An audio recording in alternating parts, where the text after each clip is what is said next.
What up? It's Jimmy from odds.com. This is a clip from my big NHL show. To check out the entire show, hit the link at the bottom of the screen. It's available exclusively on odds.com. We move on to the last game of the night, 9 p.m. Eastern. St. Louis Blues at Vegas Golden Knights. Blues 4-2-1 on the season, 2-1-0 away. Knights 5-1-1, 4-0-1 at home. That loss on Tuesday in the shootout was their first loss at home this year. The Knights, the total opened up at 6, juice to the under. Minus 123 or minus 125. I don't hate going over that at all, especially if you get a plus line. Again, I probably move on these plus lines if I was having a more successful season to start, but I'm going to keep things pretty tight right now. The Knights on the money line open up at minus 150, and that's pretty much where they are now. Move them. You can get a minus 145 or minus 147 if you shop around. I got minus 150, and I got the puck line at plus 155, which isn't actually where it started.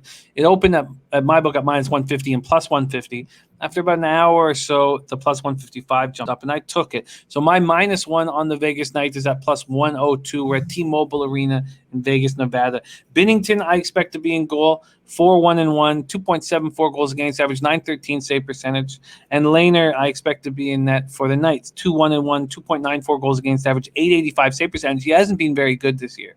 And he has bipolar disorder, and he also has been off the sauce now for, I guess 2.5 years or 3 years. And I imagine that when there is mental health issues going on, that dealing with COVID and dealing with what's going on inside would be more difficult. So it is something to keep an eye on with Robin Lehner, because he's a streaky goalie. And when he's locked in, he's locked in. And when he slips up, he's vulnerable. And if he became vulnerable, then you don't necessarily need to start fading the Knights. You just start betting overs, because this Knights team can put the puck in the net regardless of Chandler Stevenson playing 20 minutes a game for them.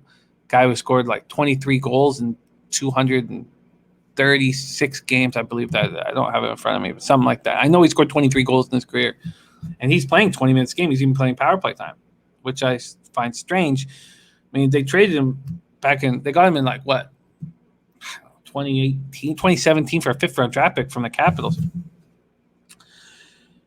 The Blues power play is still struggling, 8.7%. Their penalty killing struggling, 69.4%. They don't have Pietrangelo.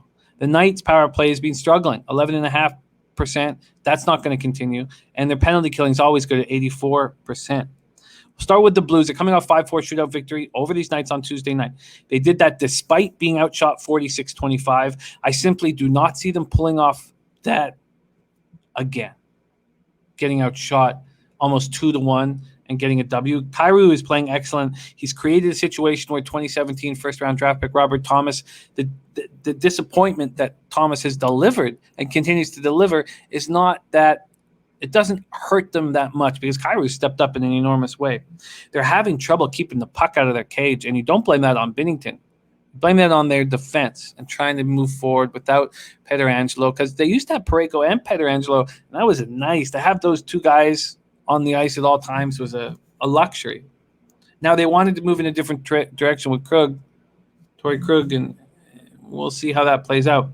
The Knights suffered their first home loss of the season under strange circumstances. An unnamed coach on the Golden Knights tested positive for COVID, and they had to quarantine all the coaches. So Kelly McCrimmon, their general manager, came down and coached them. They brought in the coaches from the AHL, but obviously things were a little out of sync. They were down 3-1 after the first. They were down 4-2 going into the third. I think this team will play very hard for McCrimmon. This man signs their checks. So I think they're not pleased with how they played on Tuesday night, and they want to show their general manager something. Robin Lehner had an off night. I think they take care of business and bounce back after suffering the loss. I do not expect this team to lose back-to-back games, even without their regular coaching staff. And now that they've had a game without their regular coaching staff, it's not like DeBoer is not going to talk about what they maybe did wrong or how they can change things. And it's not impossible that DeBoer isn't behind the bench. they were being as safe as possible by quarantining all the coaches. So it's possible that DeBoer is going to be back. I'm on the Knights -1.